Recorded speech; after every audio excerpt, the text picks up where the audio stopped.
जब binary tree है, actually इसके दो वर्जन है। अब पहला हम शुरू करते हैं कि आपका बाइनरी सर्च ट्री है।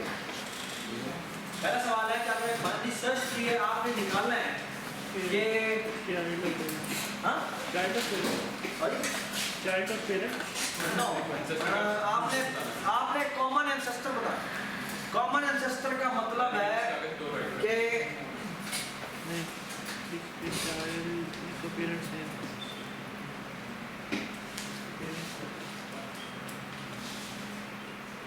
कॉमन एंसेस्टर का मतलब है कि दो नोड अगर आपको दे दिए जाए, ठीक है, तो उनका कॉमन एंसेस्टर कौन बनता है। ये कॉमन एंसेस्टर का मतलब है कि अगर मैं इसके पेरेंट देखूं, उसके पेरेंट देखूं, तो कौन सा उनका पहला कॉमन पेरेंट बनता है जिससे आपकी ब्रांच शुरू होती है, ठीक है ना। तो फॉर एग्जांपल अगर आपको मैं कहूं कि एक, अब ये मेरे सारे हटा रहा हूं,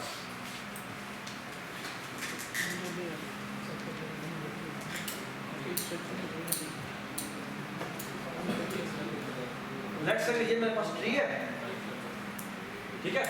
अगर मैं आपको कहूं कि मैं आपको दो वैल्यूज दूं, तो पहला कैसा इसका बाइनरी सर्च ट्री मिला हुआ है आपको, आपने कॉमन एंसेस्टर बताना है। दूसरा है कि आपको बाइनरी ट्री मिला हुआ है और आपने कॉमन एंसेस्टर बताना है, ठीक है। हम पहला कैसे given A BST and to values, ठीक है, यानी कि V1 मिला हुआ है और V2 मिला हुआ है। आपने बताना कि इन दोनों वैल्यूज का कॉमन एंसेस्टर कौन है, ठीक है। बोलता है वो उस वैल्यू ना दी बल्कि उसका पॉइंटर दिया, ठीक है। तो ये N1 दिया और N2, ठीक है, ऑलराइट। जैसे भी आपको अच्छा, सवाल ये है कि आपने ढूंढना है कि इस BST के अंदर इनका पहला कॉमन एंसेस्टर कौन सा होता है। आप थोड़ी एग्जांपल्स करें। फॉर एग्जांपल अगर मैं आपको कहूं कि एक वैल्यू है 1 और एक वैल्यू है 10, तो कॉमन एंसेस्टर कौन होता है? 5 है। पहला कॉमन एंसेस्टर नीचे से ऊपर आते हुए कौन? अगर एक 1 मिलती है और एक 18 मिलती है, तो 15 इसका कॉमन एंसेस्टर होता है। अगर एक 1 मिले और एक 20 मिले, तो भी 15 मिलता है। अगर एक 1 मिले और एक 15 मिले, तो कॉमन एंसेस्टर कौन बनता है? 15 मिलता है, ठीक है। ये 15 की ही वो ऑफस्प्रिंग है, ठीक है ना। तो 15 इसका, ये समझ में आई बात, ठीक है। अगर एक 5 हो और एक 35, 25, अगर एक 5 हो और एक 200, 100, ये बात समझ, ठीक है। तो हमने पहला कॉमन एंसेस्टर निकाला, BST। हमारा सवाल है कि BST, और आपको ये दो वैल्यूज पता है, कैसे प्लीज डिस्कस करें जल्दी जल्दी। आपको थोड़ी देर बाद कुछ सुनो जी, डिस्कस करेंगे, प्लीज डिस्कस करें कैसे निकाल।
अच्छा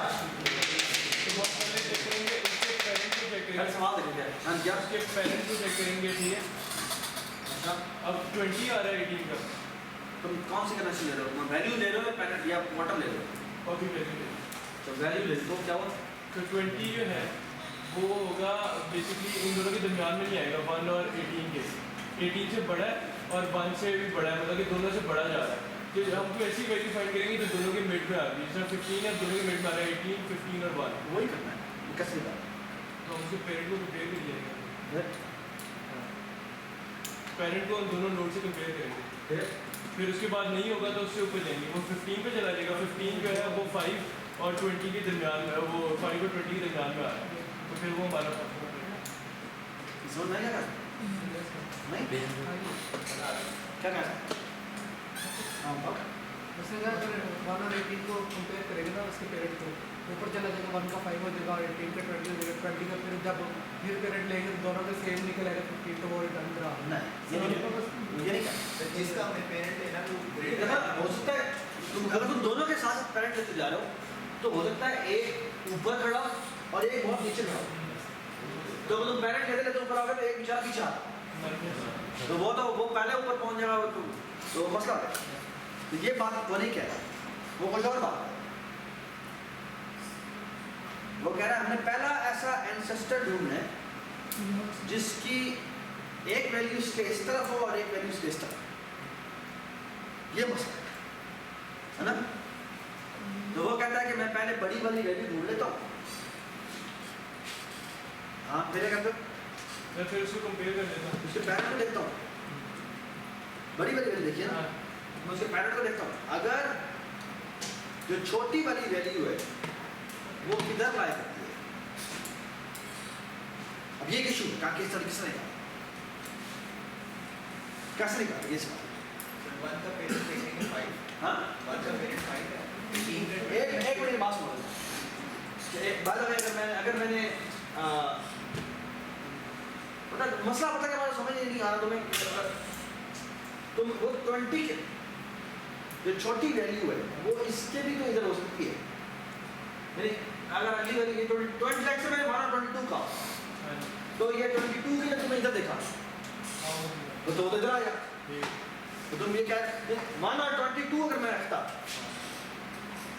तो तुम कहोगे 20 के इधर लाया करता, लेकिन वो तो नहीं करता था। तो ये मसला है। ये कह रहे हैं मैं पेरेंट का पेरेंट ऐसे करता हूँ, अगर कि दूसरी वाली वैल्यू उसके लेफ्ट पे तो नहीं लाया करता, नहीं करती वो, आपको लगेगा ऐसे उधर लाया करती है, लेकिन वो एक्चुअली नहीं करती। ये मसला है। जी बताओ। 1 का पेरेंट लिखेंगे 5 और 22 का एट द सेम टाइम, फिर कंपेयर कर लेंगे दोनों। दोबारा क्या 1 का पेरेंट लिखेंगे तो 5 है, वो 5 है तो 22 का देखें 20 है, तो उनकी वैल्यूज को कंपेयर कर लेंगे। तो कर लिया था। नहीं ऐसा फिर दोबारा इस तरह आएंगे। सर ना अगर एक यहाँ पर लाया करता है, 1 यहाँ पर है, दूसरा ये यहाँ होता, फिर सर अगर फिर ऊपर से 25 से करें जो उसका अगर पेरेंट फाइंड करेंगे हाँ। उसकी वैल्यू अगर जिस चाइल्ड से ज़्यादा होगी तो फिर ऊपर नहीं जाएगा, फिर वाई रहेगा। सर अगर समझिए दोबारा 35 का पेरेंट 35 है 35 है, 25 तो ठीक है। इधर से 1 का भी देखेंगे तो 5 है, कंपेयर की वैल्यू नहीं होती। अब दोबारा हमें स्टार्ट करना है, तो दोबारा पेरेंट्स क्या कंपेयर करना है? सर पेरेंट्स से पेरेंट चेक करना है। पेरेंट को पेरेंट से कंपेयर करो, उससे क्या होगा? तुम उसका पेरेंट चेक करोगे तो वो तो ऊपर चला जाएगा। चेक लगाएंगे ना कि वो जिसका पेरेंट चेक कर रहे हैं उससे ज़्यादा वैल्यू नहीं समझ आई। 35 का ये कह रहे हैं कि अगर लेट्स सपोज 35 का पेरेंट चेक करेंगे 25, ठीक है 25 अगर दूसरा जो पॉइंट जो 1 है, जो नीचे 1 है, हाँ अगर वो वैल्यू 25 से छोटी है तो उस वाले को वहीं पे स्टॉप कर देंगे। अच्छा लेकिन 1 को ऊपर लेके जाते जाएंगे, है? 1 से 5, 5 से 15 तब तक ऊपर जाते जाएंगे, तब तक वो अगर इधर हुआ तो फिर मसला आएगा। फिर वो वो ना लेवल ऐसे लेवल हो राइट तो भी लेवल हो जाएगा। लेकिन कोच चेंज कर दिया सर। हाँ? राइट सर अगर कोच को डिफरेंट कर दे तो ऊपर से तरफ नीचे की तरफ आए। ये चीज इधर आया किधर का? हाँ भाई बोलो। सर ऊपर से आ रहे हैं, सबसे पहले ना ऊपर से आ रहे हैं, शाबाश। और हमारे पास ऐसे सपोज ये सबने क्या कह रहे हैं? मैं ऊपर से आता, रूट से ओके रूट से अगर हाँ 1 और 18 ही था हमारे पास, मेरे पास 1 और 18 था। ठीक हम ऊपर से आते हैं और हम देखते हैं कि 1 और 18 दोनों अगर 100 से लेस है ये देखो सुनो क्या कह रहे हैं। ये कह रहे हैं मैं 1 और 18 को देखता हूँ कि ये मेरे 1 और 18 जो है ये किधर है। अच्छा अगर दोनों के दोनों ही मेरे लेफ्ट ब्रांच में जा रहे हैं तो इसका मतलब ये कॉमन सिस्टम नहीं हो सकता, क्योंकि दोनों ही इधर जा रहे हैं। ये समझ में आई बात? हाँ आगे क्या चीज 25 है, क्योंकि दोबारा से दोनों के दोनों लेफ्ट साइड पे जा रहे हैं, उसका मतलब ये कॉमन सिस्टम नहीं हो सकता। आगे आ जाए 15 के केस में एक वैल्यू जा रही है इधर, एक वैल्यू जा रही है इधर, दोनों सेक्शन मिडिल में अगर है तो वो कॉमन सेक्शन है। लेवल समझ ठीक है है ना?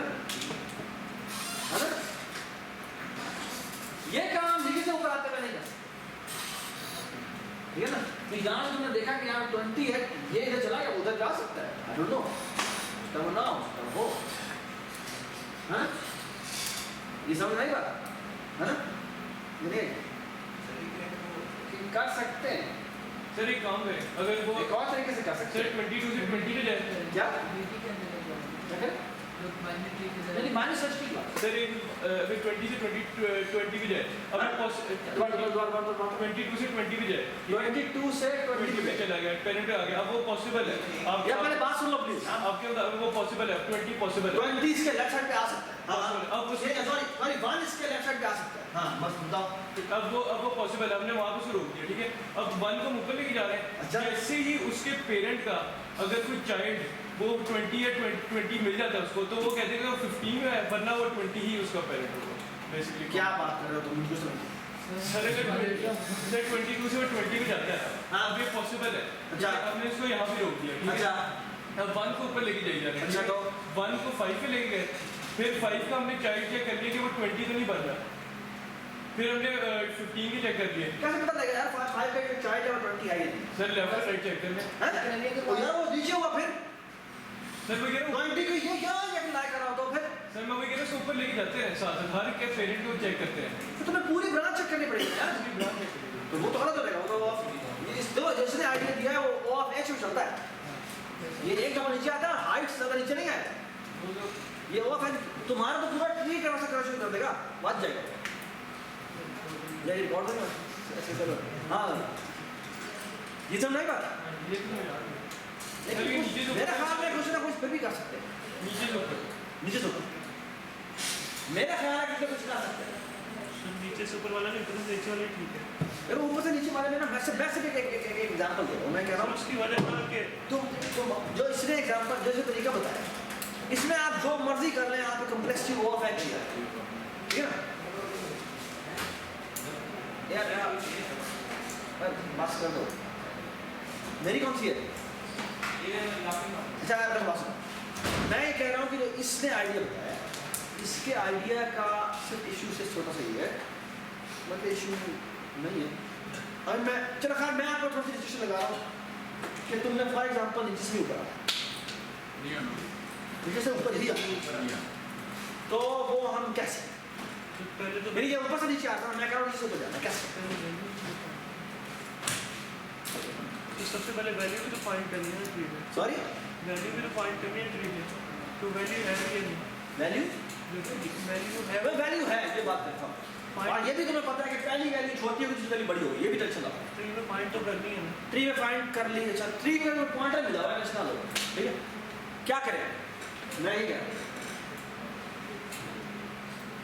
सर उससे ज़्यादा इनहैंस प्रोग्राम नहीं होगा सॉरी एच से ज़्यादा इनहैंस प्रोग्राम नहीं कर सकते हैं एक से ज़्यादा बेहतर नहीं कर सकते ये बात नहीं मैं सिर्फ एक डिसीजन लगा रहा हूँ क्या हम नीचे से ऊपर आ सकते हैं ये सर उसके डिफरेंट पार्ट्स हैं पहले बड़े वाला को पकड़ लें हम हाँ उसको हम ढूंढ लें पूरी सी ट्री में कहीं पे वो तुमने ढूंढ लिया एक से पॉइंटर मिल गया या सेलेक्ट से 22 मिल गया उसमें मिल गया था हाँ जी अब वो ओबियसली वो छोटा उसकी लेफ्ट साइड पे आएगा जो दूसरा वाला है छोटा उसके लेफ्ट साइड वो या तो उसके पेरेंट की लेफ्ट साइड पे आएगा या उसकी लेफ्ट साइड पे आएगा तो आपका पहले हम उसका सारा लेफ्ट चेक कर लेते हैं पहले हम लेफ्ट चेक कर लेते हैं पहले हम इस 22 का लेफ्ट साइड लेफ्ट चेक कर लेते हैं नहीं मिलता हम उसके पेरेंट पे चले जाते हैं उसका सारा लेफ्ट चेक करते हैं उसके पेरेंट पे चले जाते हैं लेफ्ट चेक कर रहे होता वो उसके राइट पे लाके तो 10 होता तो सर छोटा है उससे हाँ छोटा ही है ना 10 उससे छोटा नहीं है वो तो है तो फिर हो सकता है 10 उसके और आता ब्रांच राइट पे ही है ये तुम्हारी बात ठीक नहीं है सर इस तरह भी देखा जाए तो दोनों तरफ चेक करेंगे तो फिर भी पूरा ट्री ट्रेवर्स करेगा वो फिर भी वो पूरा ट्री ही कर पूरा ट्री ट्रेवर्स करेगा इससे उसकी बात है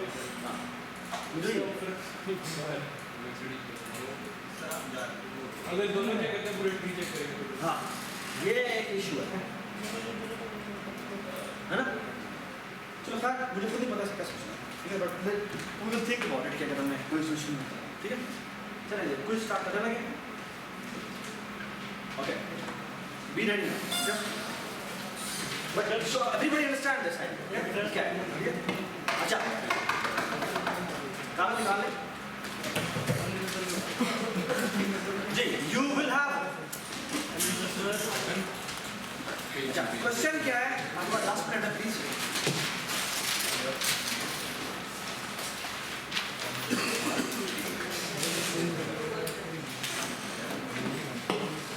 अच्छा सुनो मेरी बात सुनो यार बात करने बात आपके पास एक बाइनरी ट्री मिला हुआ है कौन सा ट्री मिला हुआ है बाइनरी ट्री मिला ठीक है अब बाइनरी ट्री मिला हुआ है और आपको स्पेसिफिकली दो नोड मिले दो नोड के एड्रेसेस मिले ठीक है यानी यहाँ पर तुम्हें एक एक्चुअली n1 और n2 मिलता है और यू कैन सेफली अज्यूम कि जो n1 है वो इस तरफ वाले में ट्री होता है n2 हमारे राइट वाले ठीक है सवाल क्या है सवाल ये है कि आपने अगेन एक कॉमन एंसेस्टर और इशू ये है कि अब आपके पास बाइनरी ट्री का मतलब क्या है पूरा ट्रांजिशन आप वो बड़ी लॉजिक नहीं चाहिए ये बात समझ कैसे सवाल समझ में आ गया दोबारा ट्री सवाल ये है कि अगेन आपके पास एक बाइनरी ट्री मिला हुआ है बाइनरी सर्च ट्री नहीं है बाइनरी ट्री है और दो नोड के पॉइंटर मिले ठीक है दो नोड के पॉइंटर मिले अब आपने बताना है कि इनका कॉमन हिस्ट्री क्या है ये बात समझ ठीक है मैं आपको एक हिंट दूँ ठीक है बाद में इस हिंट के बगैर भी हो जाएगा लेकिन आपको थोड़ा सा हिंट दिया जाता है कि आप चाहे तो एक्स्ट्रा मेमोरी यूज कर सकते एक्स्ट्रा मेमोरी चाहें तो यूज कर सकते हैं। एक्स्ट्रा मेमोरी का मतलब है आप चाहें तो कोई वेक्टर, क्यूब या स्टैक इनमें से कोई चीज चाहे तो यूज कर सकते हैं। आई वुड प्रेफर वेक्टर, लेकिन बातों से भी हो सकता है अच्छा। ठीक है, सवाल क्या है? दो नोड के पॉइंटर में जाओ। अब आपने बताना है कि इनका कॉमन एंसेस्टर कौन है। कॉमन एंसेस्टर कौन है? आप ठीक है, सवाल समझ आ गया? ठीक है, यानी अगर मैं आपको दो नोड दे दूं, एक ये नोड दे दूं और एक फॉर एग्जांपल ये नोड दे दूं, तो उसको आंसर देना है 50। ठीक है, और अगर मैं फॉर एग्जांपल ये नहीं देता, तो मैं एक ये देता हूं और एक मैं 35 देता हूं, तो आंसर क्या देना चाहिए? 20। यहाँ पर 150 नहीं आएगा। एक मिनट, अगर मैं एक कहता हूं ये, तो भी आंसर क्या चाहिए? 25। इधर भी ऐसा हो सकता है कि मैं ये 1 दे दूं और 15 दे दूं, तो आंसर 15 है। नहीं, लेकिन आपने कहा कि हम एज्यूम करेंगे कि वो एक लेफ्ट में राइट में है। लेफ्ट राइट में यानी कि ये वाली वैल्यू इस तरफ है और ये वाली वैल्यू या इसके इस पास पे होगी या राइट पे। ठीक है, ऑलराइट। सर तो उसमें कोई लिमिटेशन तो नहीं है तो कॉम्प्लेक्सिटी कॉम्प्लेक्सिटी आप मेरा ख्याल में O ऑफ H स्क्वायर में कर सकते हैं। वैसे मेरे ख्याल में O ऑफ H में भी कर सकते हैं, बट बोथ आर फाइन। ये चलो ये प्रॉब्लम मसला है, we'll discuss it in a while, but you have 10 minutes, please. We are not about to discuss. Function लिखने में जो कॉमन फंक्शन मैं आपको बता दूं, फंक्शन की प्रोटोटाइप क्या होगी? फंक्शन की प्रोटोटाइप ये होगी, इसका नाम है कॉमन एंसेस्टर। इसको मिलता है नोड टाइप का N1 और नोड टाइप का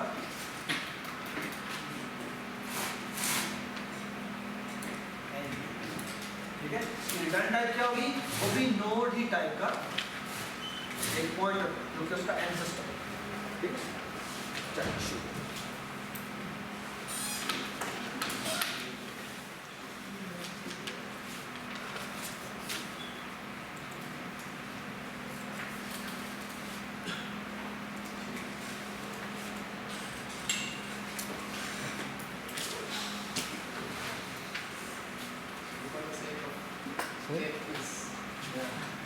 सर